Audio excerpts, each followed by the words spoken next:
क्या चाहती है? जी, नमस्कार बच्चों, मैं डॉक्टर संजीता। आज आप लोगों को जीव की दावत, जो कि भीष्म कहानी द्वारा रचित है, पढ़ाने जा रही हूँ। क्योंकि भीष्म कहानी, भीष्म जो है कहानी,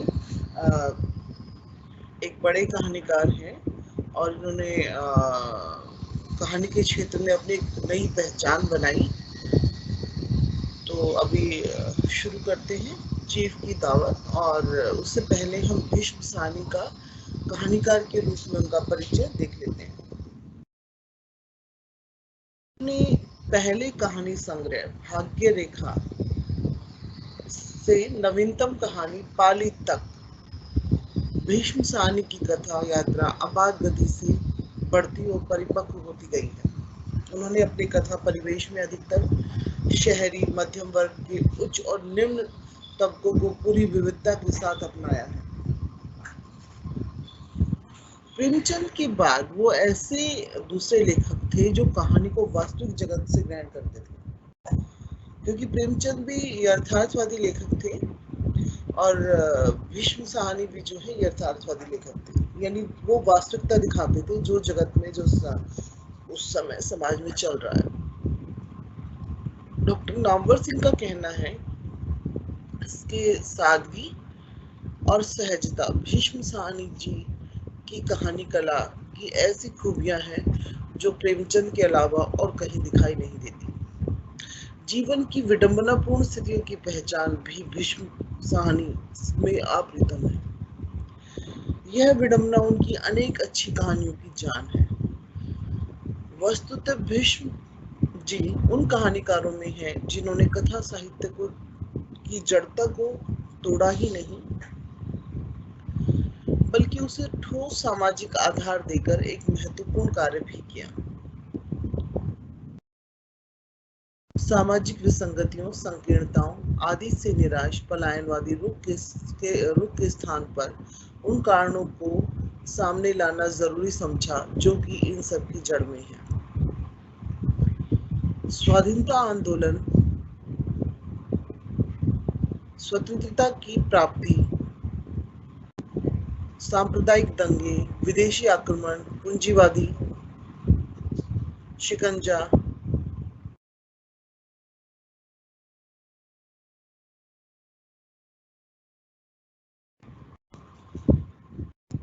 पूंजीवादी शिकंजा, गड़बड़ाते जीवन मूल्य, वर्ग घृणा का फैलाव, अफसरशाही, दोगली राजनीति, सस्ती नेतागिरी हमारे इतिहास के हिस्से हैं। इन तमाम त्रासदियों के अंत, सूत्रों की पहचान, सही लेखन के लिए जरूरी शर्त है और भीष्म साहनी का लेखन इसे पूरा करता है। ये सारिका उस समय एक पत्रिका आती थी, उसमें छपा था भीष्म साहनी व्यक्ति और रचना, इस टॉपिक के साथ। भीष्म साहनी पर मार्क्सवाद का प्रभाव भी पड़ा। अच्छा, मार्क्सवाद तो आप लोग सब भली भांति परिचित हो गए। मार्क्सवाद क्या है? मार्क्सवाद एक विचारधारा है जो शोषित और मजदूर वर्ग को अपने केंद्र में रख के साहित्य रचना करती है। उन्होंने इसे पूरी तरह से आत्मसात किया। आंदोलन में जहाँ भीष्म साहनी जी के विचारों को पुष्ट किया, वहीं जीवन के अधिक निकट जाने पर बाध्य भी किया। विवेक द्विवेदी, भीष्म साहनी उपन्यास साहित्य। विवेक द्विवेदी ने लिखा है भीष्म साहनी के लिए उपन्यास साहित्य में।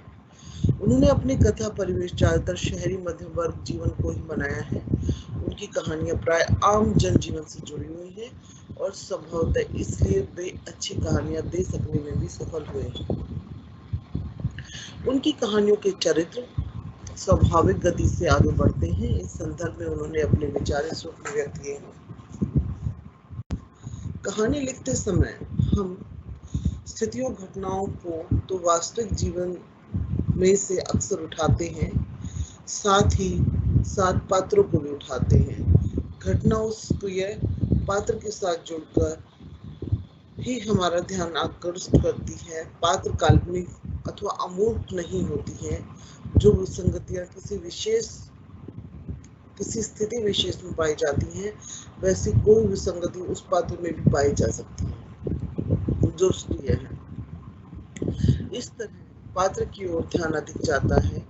जीवन के संघर्षों, तनाव, व्याकुल स्थितियों को उन्होंने एक सचेत संतुलन मानसिकता के साथ प्रस्तुत किया है। डॉक्टर नामवर सिंह का कहना है, उनके सौम्य, शालीन, सहज और विनम्र व्यक्तित्व के साथ विचारों की दृढ़ प्रतिबद्धता इतना घुल मिल गई कि कभी उसके बारे में भ्रम भी होता है।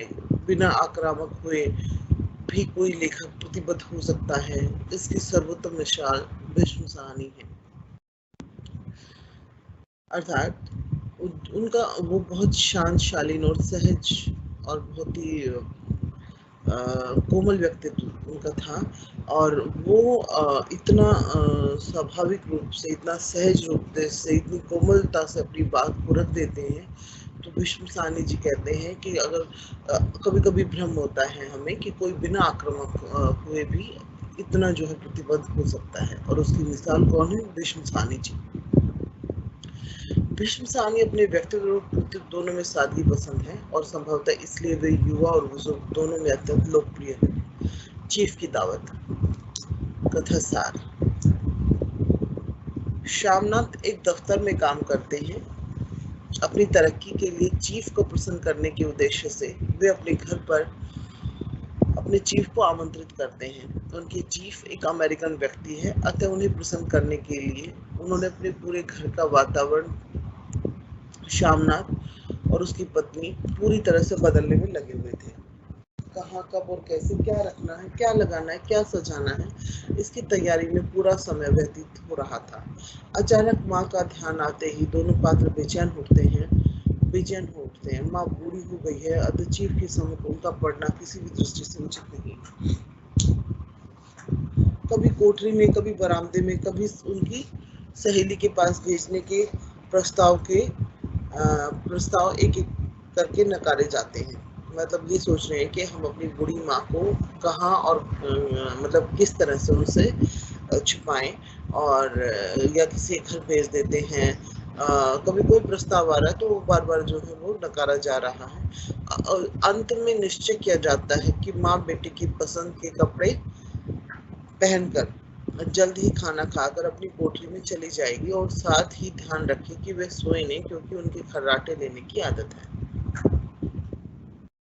बड़ी सहमी सी माँ बेटे की हर बात को सिर झुकाकर स्वीकार कर लेती है। वह गांव में रहने वाली एक अनपढ़ औरत है जो प्रत्येक स्थिति में बेटे का भला ही चाहती है। शर्मीली, लचीली, धार्मिक विचारों वाली माँ को कुर्सी पर ढंग से बैठने का तरीका भी सिखाया जाता है, क्योंकि अगर कहीं गलती से साहब को माँ का सामना हो जाए तो श्यामनाथ को शर्मिंदा ना होना पड़े। साहब और उनके सभी साथी लगभग 8 बजे तक पहुंच गए। विस्की का दौर चलने लगता है। दफ्तर में रौब रखने वाले साहब यहाँ पूरी तरह से मुक्त व्यवहार कर रहे थे। पीना पिलाना समाप्त होते ही सभी खाना खाने के लिए बैठक से बाहर जाते हैं। अचानक सामने कुर्सी पर बैठी सोती हुई माँ सामने पड़ गई। माँ पर बेटे को बहुत क्रोध आया, पर मेहमानों के सामने कुछ नहीं बोल पाए। श्यामनाथ साहब के लिए परेशान थे, पर साहब तो अलग ही प्रकृति के व्यक्ति निकले। उन्होंने माँ से हाथ मिलाया, गाना सुना। विदेशी साहब के इस उन्मुक्त व्यवहार के कारण देसी साहब भी माँ को उसी दृष्टि से देखने लगे, पर माँ लज्जा के कारण अपने में सिमटती जा रही थी। साहब के कहने पर उन्होंने एक पुरानी फुलकारी भी लाकर दिखाई। माँ के इस कार्य से प्रसन्न साहब चाहते थे कि माँ उनके लिए भी एक नई फुलकारी बनाकर दे। हिचकिचाते हुए माँ उसके अनुरोध पर उसको स्वीकार करती है। बेटे की तरक्की का प्रश्न है, इसलिए आंखों की रोशनी कम होने पर भी इसके लिए प्रयत्नशील होने का वायदा करती है। वे तो सब कुछ हरिद्वार जाना चाहती थी। चलिए। वह तो सब कुछ छोड़कर हरिद्वार जाना चाहती थी, पर इस परिस्थिति में उन्हें अपना इरादा बदलना पड़ा। इसके बाद शामनान निश्चिंत होकर पत्नी के साथ अपने कमरे में चले गए और माँ भी चुपचाप अपनी कोठरी में चली गई। बच्चों, कहानी तो आप लोगों को समझ आई होगी कि जो शामनाथ है वो अपनी माँ को छुपाना चाहता था अपने चीफ से, क्योंकि वो अमेरिकन हैं और उनका लहजा तौर तरीका कहीं उनको माँ का उठना बैठना पसंद ना आए।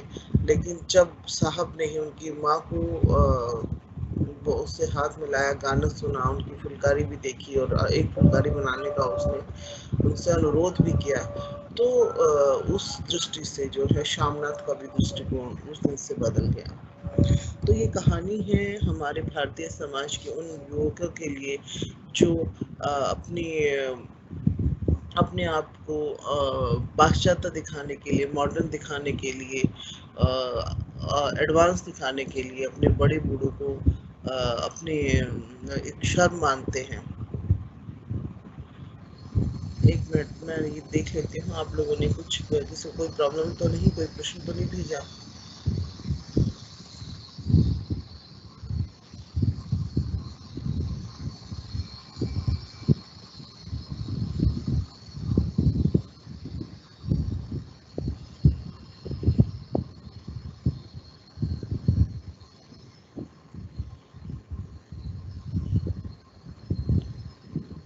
माइक में डिस्टरबेंस आ रहा है।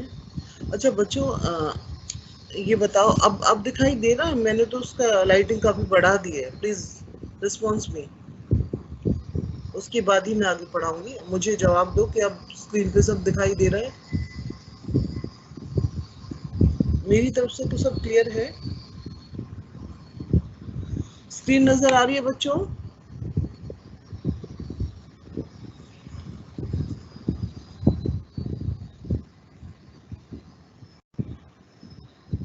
रिस्पॉन्स करो, फिर आगे बढ़ूंगी।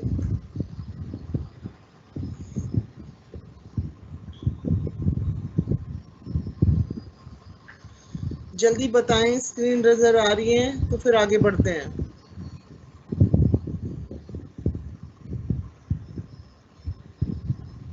ओके, अब सबको आ रही है ना? ठीक है, मुझे रिस्पॉन्स मिल गया, नजर आ रही है। इवन अगर एक बच्चे को आ रही तो फिर सबको ही आनी चाहिए ना। अगर किसी को नहीं आ रही तो फिर उसका नेटवर्क इशू होगा, है ना?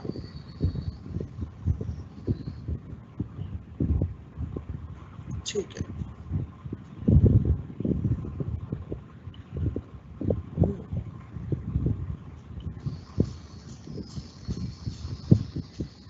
चीफ की दावत कहानी की अब समीक्षा देखते हैं।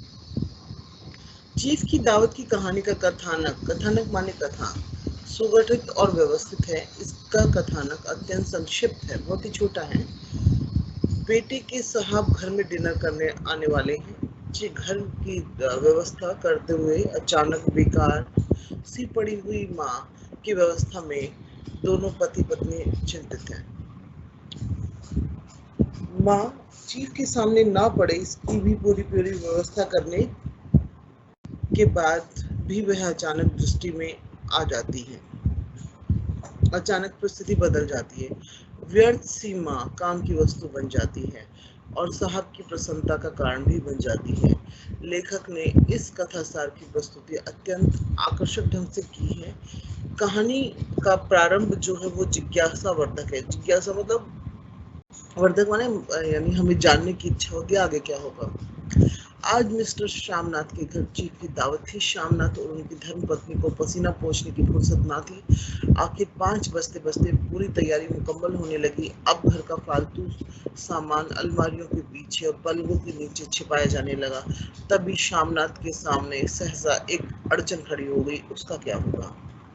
कथानक की दृष्टि से यह कहानी प्रेमचंद परंपरा का विकास ही है। उनकी बाद की कहानियों में क्रमशः कथा का ह्रास होता चला जाता है।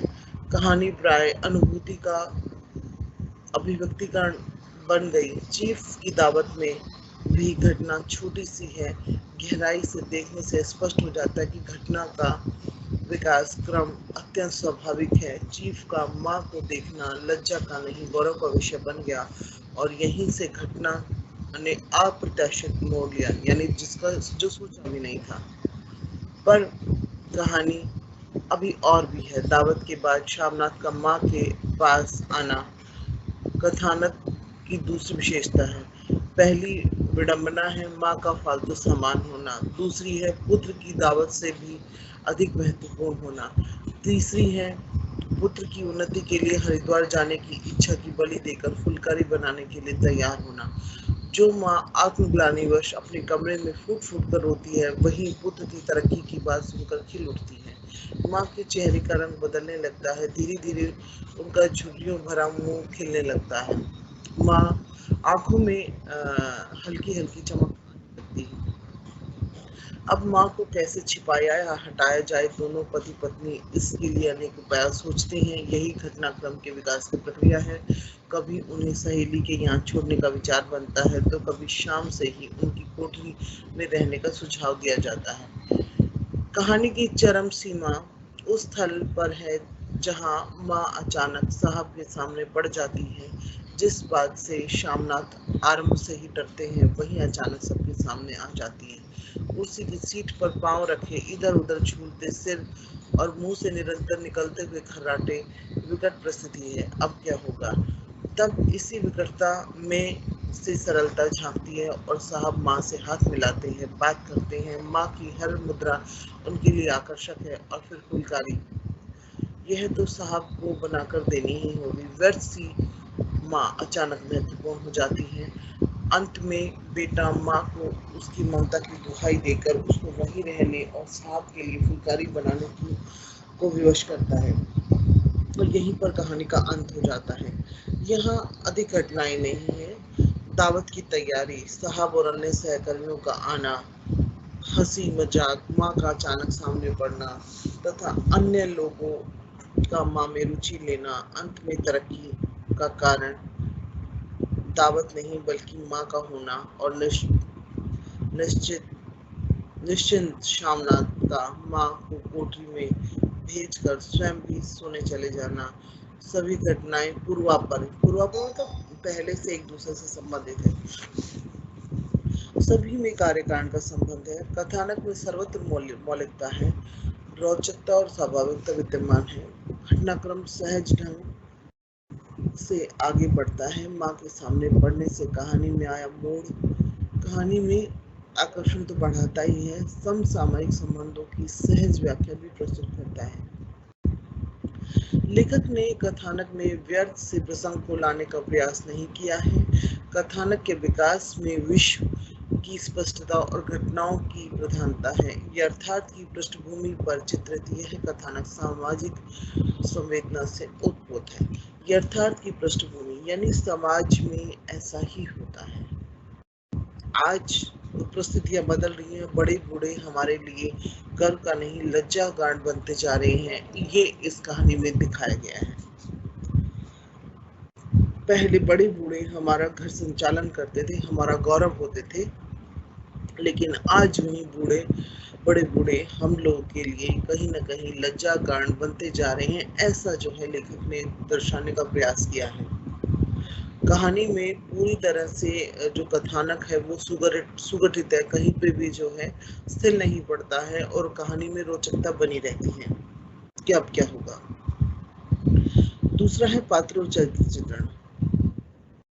कहानी की कहानियां प्राय जो मध्यम वर्ग तो आप लोग सब जानते ही होंगे। मध्यम वर्ग जो ना अमीर होते हैं ना गरीब होते हैं, जो बीच का तबका होता है उसको मध्यम वर्ग कहा जाता है। तो मध्यम वर्ग के पात्रों को लिए हुए होती है।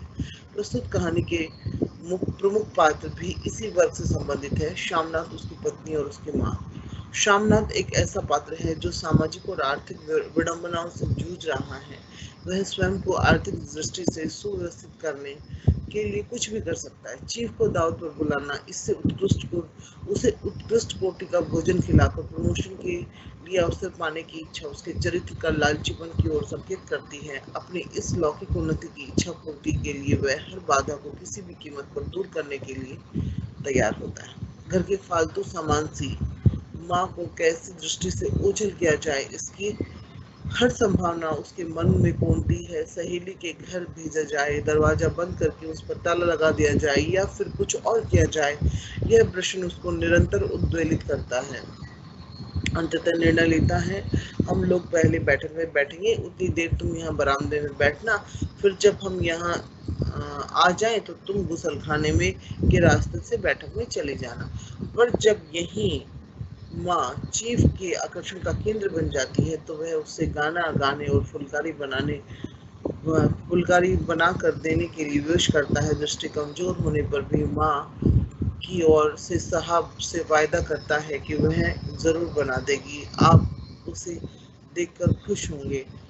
इस रूप में शामनाथ आज के समय के उस वर्ग का प्रतिनिधि पात्र है जो अपने स्वार्थ में पूरी तरह से अंधा हो चुका है। शामनाथ की पत्नी के चरित्र चित्रण में लेखक ने अधिक रुचि नहीं दिखाई है।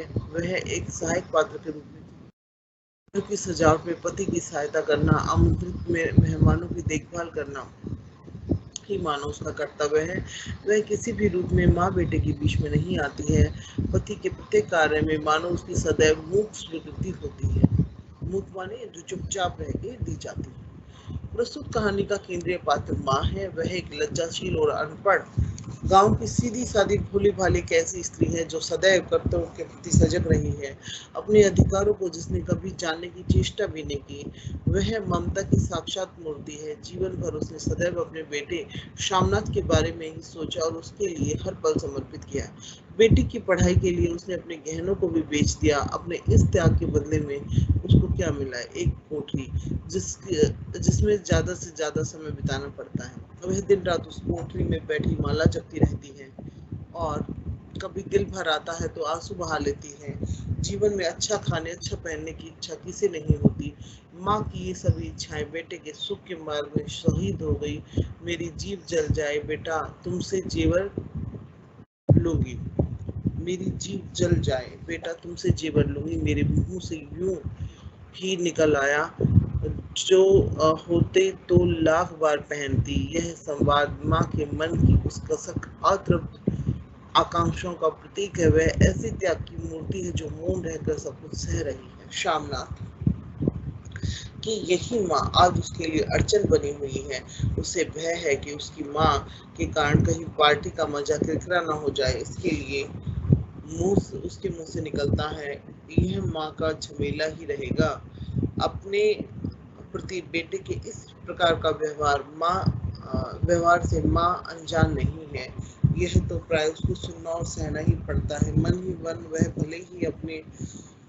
भले ही स्वयं को अपमानित अनुभव करे पर सामने से कुछ नहीं कहती है। उसने इसे ही अपना भाग्य मानकर उसके आगे अपना सिर झुका दिया है। एक आज्ञाकारी माँ की भांति वह बेटे के कहने से कपड़े बदल आती है, कुर्सी पर बैठने के ढंग सीखने का प्रयास भी करती है। यहाँ तक कि उसने यह भी कहा जाता है कि जल्दी न सोए क्योंकि सोते हुए माँ को खर्राटे लेने की आदत है। उसे यह हिदायत दी जाती है कि अगर कहीं साहब उसके सामने आ निकले तो बात का ढंग से उत्तर देने की कोशिश करें। साहब के आने पर इस बात का पूरा ध्यान रखा जाता है कि माँ सामने ना पड़े, पर संयोगवश माँ साहब का माँ से सामना हो जाता है। शामनाथ के क्रोध को देखकर लाचार और बूढ़ी माँ का डर और भी बढ़ जाता है। सफेद कपड़ों में लिपटा माँ का छोटा सा सूखा हुआ शरीर, धुंधली आंखें लिए बेटे की हिदायतें पर मूक स्वीकृति दिए जीवन के बचे हुए दिन जैसे तैसे काट रहा था। पर साहब का सामना होते ही परिस्थितियां नया मोड़ लेती है। साहब की फुलकारी में रुचि देखकर शामनाथ को माँ पर गर्व होता है। वह बिना पूछे ही माँ की ओर से साहब को वादा भी कर देता है। बेकार चीज मूल्यवान वस्तु बन जाती है। ओ अम्मी, तूने तुमने तो आज रंग ला दिया। साहब तुमसे इतना खुश हुआ कि क्या कहूँ। पर माँ अभी तक इस बदले हुए रंग के मूल को पहचान नहीं पाई थी, इसलिए वह यहाँ सबसे दूर अलग हरिद्वार जाने की बात करती है। तो शामनाथ फिर भड़क जाता है, तुम मुझे धोखा दे के यूं चली जाओगी, मेरा बनता काम बिगाड़ दोगी। भला माँ ऐसा कब चाहती थी? उसके कारण बेटे की तरक्की हो, तो उसका जीवन सफल हो जाएगा। अतः वह कहती है, तो मैं बना दूंगी बेटा, जैसा बन पड़ेगा बना दूंगी। ममता के रंग को बेटा खूब पहचानता है। वह जानता है कि माँ जैसे तैसे उसका कार्य अवश्य करेगी। इस रूप में जहाँ माँ का पवित्र ममता की झलक है, वहाँ आज की स्वार्थी वर्ग का अमानवीय सीमित दृष्टिकोण भी दिखाई देता है। अन्य पात्रों में साहब का चरित्र भी आकर्षक बन पड़ता है। वह एक विदेशी पात्र है, लेकिन आदर्श व्यवहार उसके चरित्र का महत्वपूर्ण अंग है। जब वह इस बूढ़ी स्त्री के दयनीय रूप को देखता है, तो वह अन्य आगंतुकों की भांति उसकी हंसी नहीं उड़ाता, बल्कि उससे हाथ मिलाने के लिए अपना हाथ आगे करता है। माँ बायां हाथ आगे करती है तो मुक्त हृदय से हाथ मिलाकर उसका स्वागत करता है। गांव के लोगों ग्रामीण गीत और नृत्य को पसंद करना निश्चय ही प्रशंसनीय है। वह उन विदेशी लोगों का प्रतिनिधित्व करता है जो भारत की संस्कृति से अत्यंत प्रभावित है। उसके प्रत्येक स्थिति में उसको स्वीकारने के लिए उन्मुक्त है। साहब से अनुरोध पर बूढ़ी माँ जैसे तैसे गीत की दो पंक्तियां भी उसको सुनाती हैं। साहब इसी से अत्यधिक प्रसन्न होकर तालियां बजाते हैं। इसी कारण शामनाथ की खीर प्रसन्नता और गर्व में परिवर्तित हो जाती है। गांव की दस्तकारी के बारे में वे जानते हैं और माँ से फुलकारी बनाने का आग्रह करते हैं।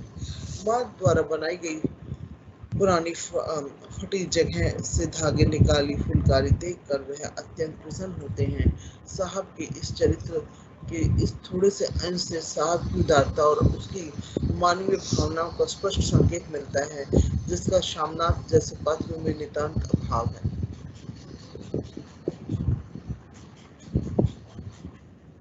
संवाद योजना। संवाद योजना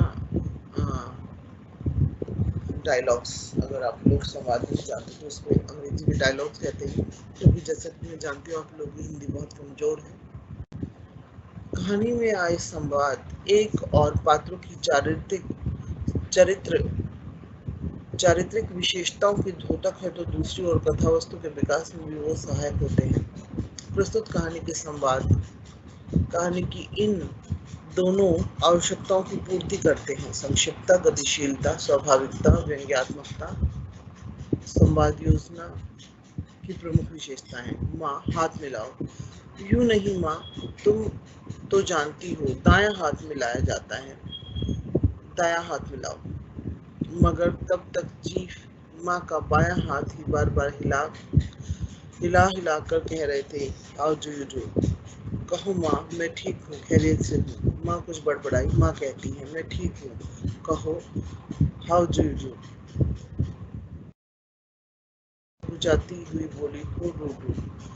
इस रूप में संवादों में गतिशीलता और सरलता है, इसलिए संवाद सर्वत्र स्वाभाविक है।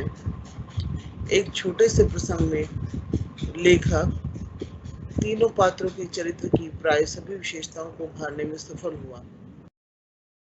प्रस्तुत कहानी के संवादों में नाटकीयता का गुण विद्यमान है। पात्रों के वार्तालाप में उतार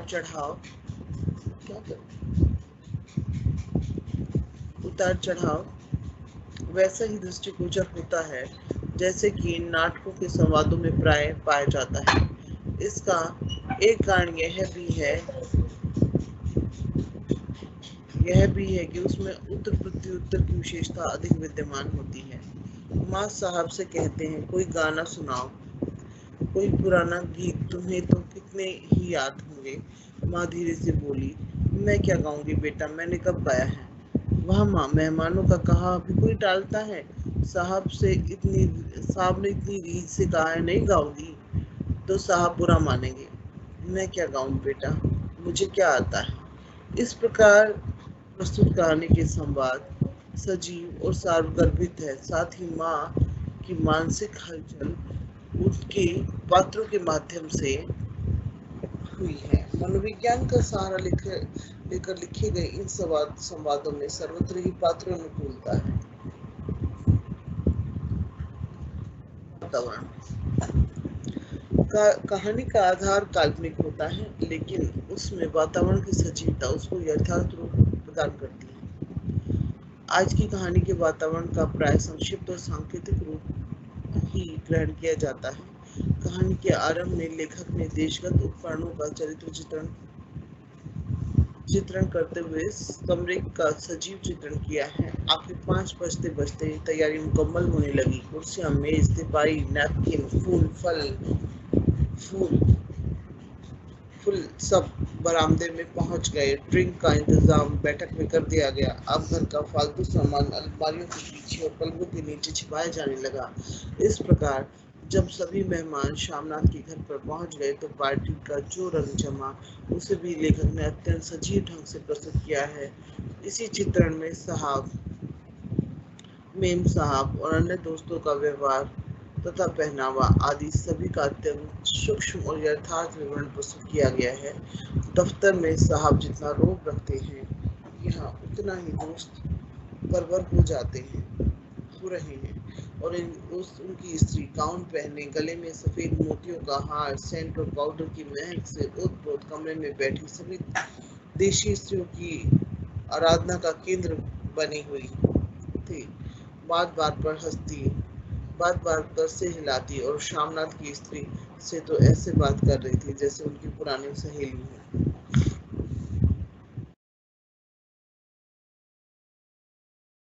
वातावरण में मार्मिकता उस घर पर चित्रित हुई है माँ कुर्सी पर बैठे बैठे सो जहाँ माँ कुर्सी पर बैठे बैठे सो रही थी।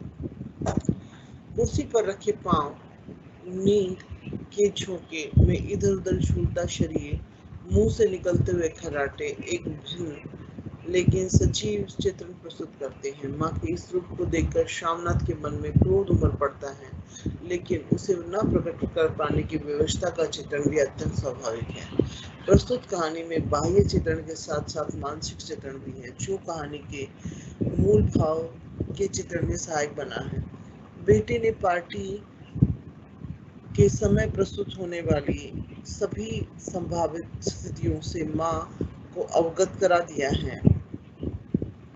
फिर भी माँ का मन रह रहकर कांप उठता था कि अगर चीफ सामने आ गया और उसने कुछ पूछा तो वह क्या जवाब देगी। इसका प्रमुख कारण चीफ का अंग्रेज होना है। माँ तो अंग्रेज को दूर से ही देखकर घबरा उठती थी। वह तो अमरीकी है, न मालूम क्या पूछे, माँ क्या कहेगी। इस स्थिति से बचने के लिए वह अपनी सहेली के पास जाना चाहती थी, पर बेटे ने उन्हें पहले ही वहां जाने से मना कर दिया था। इसी प्रकार चीफ को अचानक सामने पाकर माँ की हड़बड़ाहट चित्रण भी अत्यंत स्वाभाविक और सजीव मार्मिक है। इस प्रकार भीष्म साहनी ने कहानी को यथार्थ रूप देने के लिए स्वाभाविक और प्रभावोत्पादक वातावरण की सृष्टि की है। भाषा शैली। चीफ की दावत कहानी की भाषा अत्यंत सरल और अद्वितीय गहनता लिए हुए है। शब्दों में व्यवहारिकता और भावुकता है, और साथ ही लाक्षणिकता से भी सुसज्जित है। लेखक ने प्राय बोलचाल में प्रयुक्त होने वाले उन अंग्रेजी और पंजाबी भाषा आदि के सभी शब्दों को यथोचित रूप में अपनाया है, जो प्राय मध्यम वर्गीय हिंदी भाषा जनता में प्रचलित है। इतना आवश्यक है कि लेखक ने उन शब्दों का अर्थ भी प्रस्तुत करके पाठक को सहज होने में सहायता की है। मुकम्मल, ड्रिंक, अड़चन, अवाक, साक्षात, रौ, रौब आदि शब्द कहानी के उतार चढ़ाव और सार्थकता प्रदान करते हैं। सरल और सुबोध और स्वाभाविक वाक्य कहानी की प्रेषणीयता में सहायक सिद्ध हुए हैं। जैसा माँ ने झिझकते हुए अपने में सिमटते हुए दोनों हाथ जोड़े, मगर एक हाथ दुपट्टे के अंदर माला को पकड़े हुए था, दूसरा ठीक तरह से नमस्ते भी न कर पाई श्यामनाथ इस पर भी खिन्न हो उठे। हरिया की माए गीत ने प्रांतीय प्रभाव कहानी को प्रभाव उत्पादक बना दिया है। फुलकारी के प्रसंग में कहानी में जहाँ एक मोड़ आता है, वहीं कहानी प्रांत विशेष के वातावरण से ओतप्रोत हो उठती है। निश्चय ही कहानी की भाषा शैली में रेखा चित्र सी छटा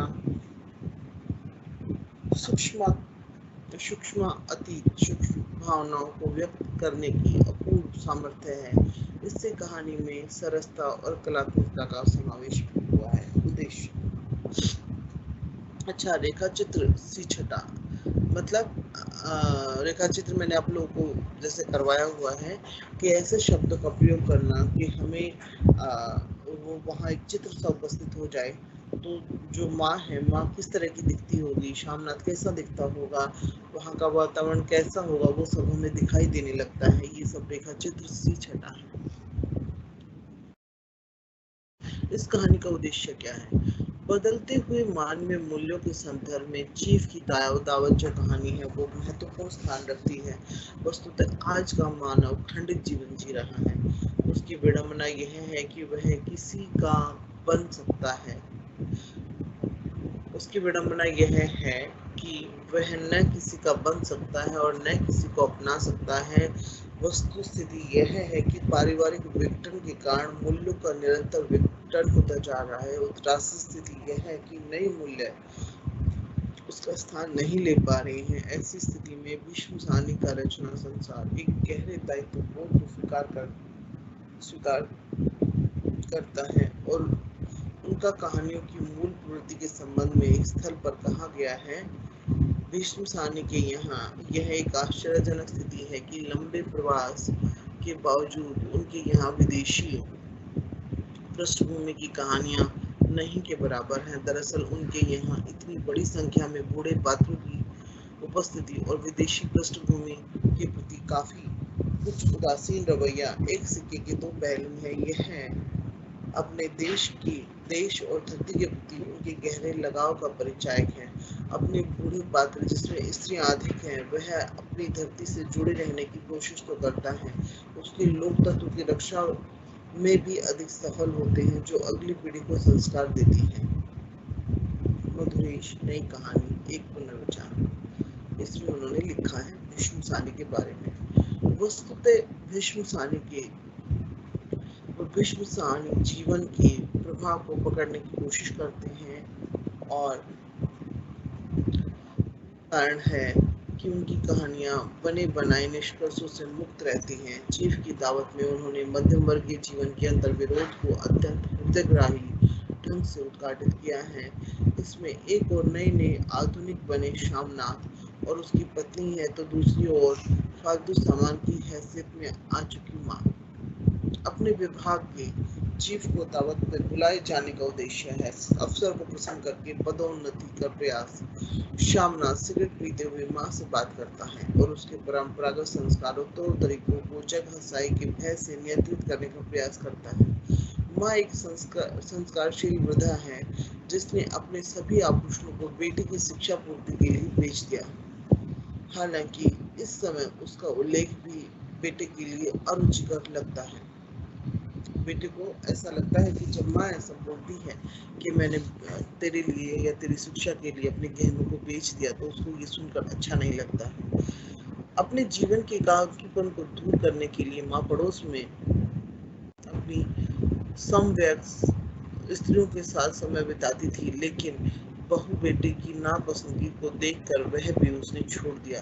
अब हर समय माला फेर कर वह अपने जीवन के बचे कुचे दिन काट रही है। इतना ही नहीं, जिस दिन घर में मांसाहारी भोजन बनता है उस दिन वह कुछ भी नहीं खाती है और न ही उसके लिए कोई अलग से व्यवस्था की जाती है। ये देखो कि उस दिन माँ भूखी रहती है। ये आज के समाज का हमें यथार्थ दिखाया जा रहा है कि आज अगर घर में कोई, पहले ये होता था कि घर में कोई एक व्यक्ति भूखा नहीं सोता था, अगर किसी को कुछ नहीं पसंद आता था तो उसके लिए अलग से बनाया जाता था। लेकिन आजकल वृद्धों का ये इतना हुआ, हमें फालतू सामान जैसे लगते हैं। अगर वो नहीं कुछ खा रहे, उनको नहीं पसंद आया और वो अगर मांसाहार नहीं खाना चाह रहे, तो उनको भूखा सुला दिया जाता है। संयोगवश जिस स्थिति से बचने की तैयारी प्रातः से चल रही थी, वहीं अचानक सामने आकर खड़ी हो जाती है। खाना खाने के लिए जाते हुए जीव की दृष्टि कुर्सी पर बेढंगे तरीके से बैठी माँ पर पड़ जाती है। यद्यपि साहब एक अंग्रेज व्यक्ति है, लेकिन वह माँ का पूरा आदर करता है, उससे बातचीत भी करता है। वह माँ से न केवल पुराने लोकगीत सुनता है, वरन आग्रहपूर्वक पंजाबी कला फुलकारी देखने का आग्रह भी करता है। यही स्थिति श्यामनाथ के लिए सुखद है और वह माँ की ओर से साहब को फुलकारी बना देने का वायदा भी करता है। इस रूप में मूल्य संक्रमण के इस दौर में यह कहानी अत्यंत संतुलित ढंग से परंपरा के रक्षणीय रूप को उपेक्षा और वृतना से बचा लेती है। बेटे के भविष्य को उज्जवल बनाने के लिए माँ हरिद्वार जाने का विचार भी त्याग देती है और इस प्रकार अपने जीवन की रोशनी की अंतिम किरण भी उस पर समर्पित कर देती है। टप्पा और फुलकारी इस कहानी में परंपरा के वे सार्थक तत्व बन जाते हैं, जिनकी रक्षा का प्रश्न हमारे अस्तित्व से जुड़ा हुआ है। स्वतंत्रता प्राप्ति के उपरांत देश के मध्यम वर्ग के जिस यथार्थ को विकसित होने का अवसर मिला, उसमें जीवन की बाह्य और आंतरिक स्थिति अनेक विसंगतियों और अमानवीयता से भर उठती है। प्रस्तुत कहानी का मूल भाव इसी विडंबना को उद्घाटित करता है। अति आधुनिक बनने के उत्साह में श्यामनाथ अपनी संस्कृति के मोह से स्वयं को बरसों दूर रखने का प्रयास करता है, लेकिन अंततः वही संस्कृति और लोक परंपरा ही उसकी पतवार बनते हैं और साहब जिगर से नहीं वरन इसी कोमल भावना का स्पर्श पाकर गदगद हो उठते हैं। इस रूप में भीष्म साहनी ने मानवीय आस्था को भारतीय जीवन के संदर्भ में अपनी धरती से जुड़ी एक सक्रिय स्मृति के साथ प्रस्तुत किया।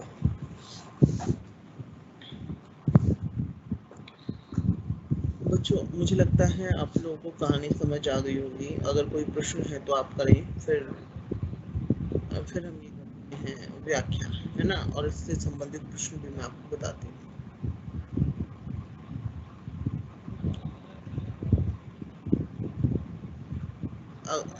मुझे बताओ समझ आया? अगर कुछ पूछना है तो आप पूछ सकते हो, ठीक है? अच्छा, सबको स्क्रीन नजर आ रही थी, है ना? हाँ, मैम ईदगाह का 9, 8, 9, 10 क्वेश्चन करवा दीजिए। चलिए पहले मैं ये करा दूं, फिर उसके बाद अब चीफ की दावत में कुछ ऐसा जो आप लोगों को समझ ना आया हो तो बताएं, नहीं तो फिर मैं आगे बढ़ूं।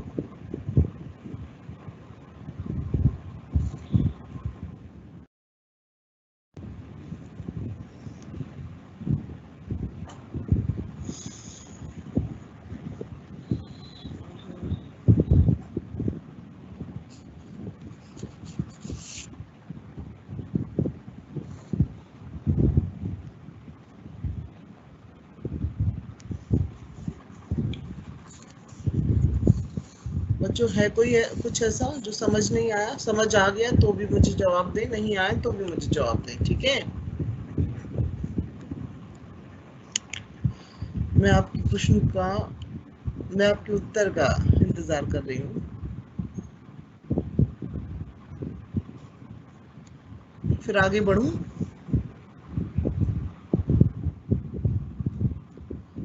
चलिए ठीक है। अब मैं यही मानती हूँ कि आप लोगों को समझ आ गया, मैं आगे बढ़ती हूँ, ठीक है?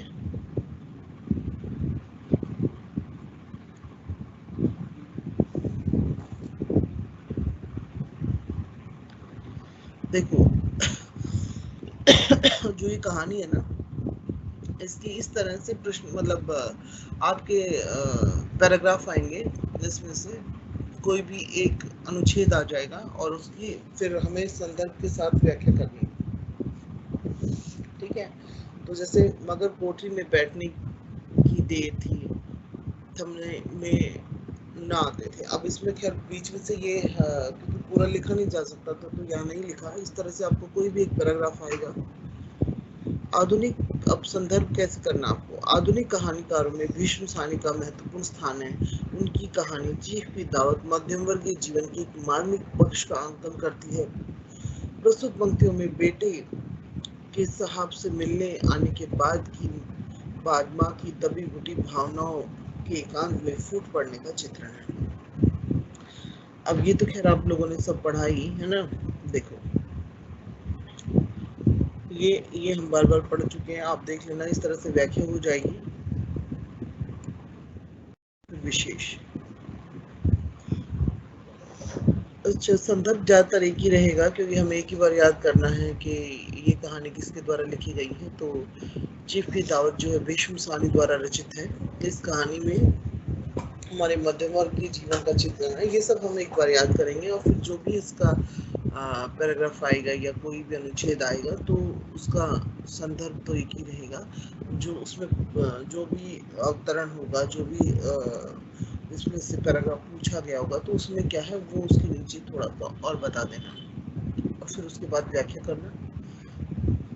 अब विशेष कैसे लिखना है, देखो प्रस्तुत प्रसंग कहानी का एक महत्वपूर्ण अंश है। इसमें माँ का मनोवैज्ञानिक चित्रण है। वह एक ऐसी नारी है जिसने प्रस्तुतियों के सामने सिर झुका दिया था, पर अचानक पार्टी के समय चीफ के सम्मुख आ जाने पर सब कुछ बदल गया। बेकार सी चीज अत्यंत महत्वपूर्ण बन गई। इन प्रस्तुतियों में माँ का अत्यंत हृदय विदारक चित्रण है। साथ ही बेकार बूढ़ी माँ के चित्रण के माध्यम से बुजुर्ग पीढ़ी की दयनीयता की भी स्पष्ट झलक हमें यहाँ पर दिखाई देती है।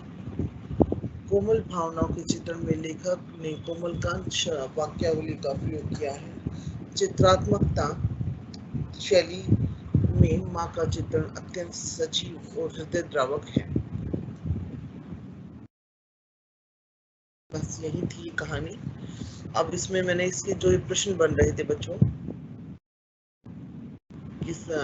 अब प्रश्न क्या आएगा, चीफ की दावत कहानी की संवाद योजना पर विचार कीजिए। ठीक है, तो ये जो मैंने अभी कराया ये वाला होगा। फिर दावत कहानी की पात्र और चरित्र चित्रण, चीफ की दावत कहानी के पात्र और चरित्र चित्रण का विवेचन कीजिए। ठीक है, तो इसमें ये उत्तर आ जाएगा। और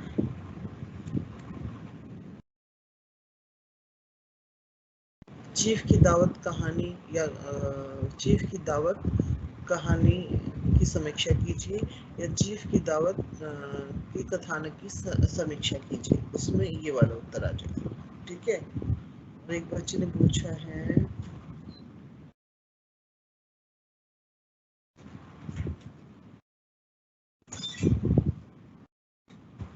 बच्चे तो मैंने आप लोग कराया था 8, 9, 10 प्रश्न।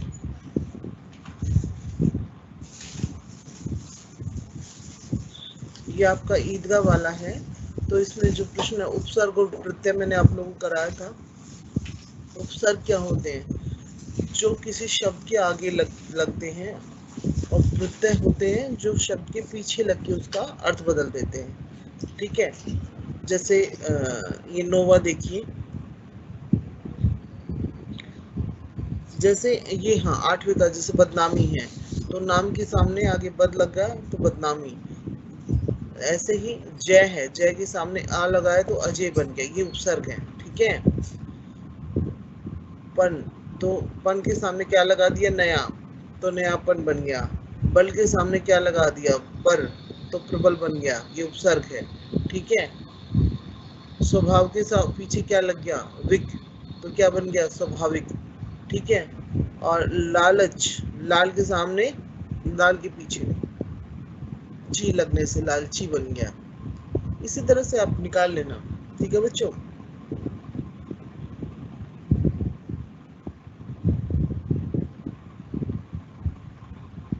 और कोई प्रश्न है तो बताएं। और जो नोवा है, जैसे कल्पना है, कल्पना है तो काल्पनिक, कल्पना के सामने निक प्रत्यय लगाने से क्या, नहीं ये तो तुम्हारे विशेषण लग गए ना। इसमें विशेषण आपको देखना है। और ये जो 10वां है इसमें वृद्धि शुद्ध करना है, यानी मिजाज कैसे लिखते हैं, वहां पे छोटी की मात्रा आती है ना, तो आपको ये देखना है कि ये स्पेलिंग सही है कि नहीं। तो मिजाज को सही लिखना, माँ के सामने छोटी की मात्रा और जाज, मिजाज, ये सबिल, सबिल नहीं होता है, सबल होता है। ठीक है, तो ये ई की मात्रा नहीं आएगी। उसी तरह से प्रतिष्ठानुकूल, ये ता पे जो है छोटी की मात्रा आएगी। इस तरह से आप देख लेना। ठीक है बच्चों,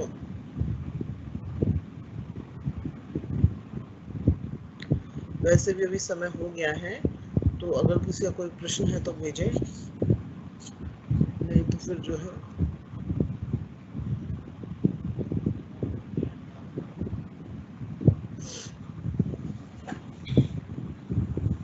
मैंने करा दिया है। अब ये बताओ समझ आ गया है? कुछ नहीं आया है तो पूछें।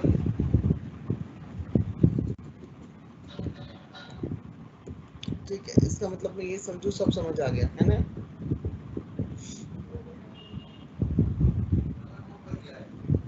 अब अगली क्लास में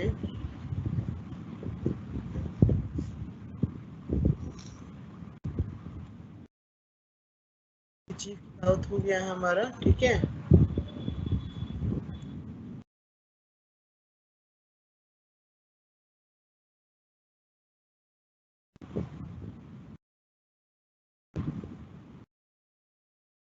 अगली क्लास में होगा हमारी कहानी जवान। ठीक है, अगली क्लास में जवान कराएंगे बालकृष्ण भट्ट का।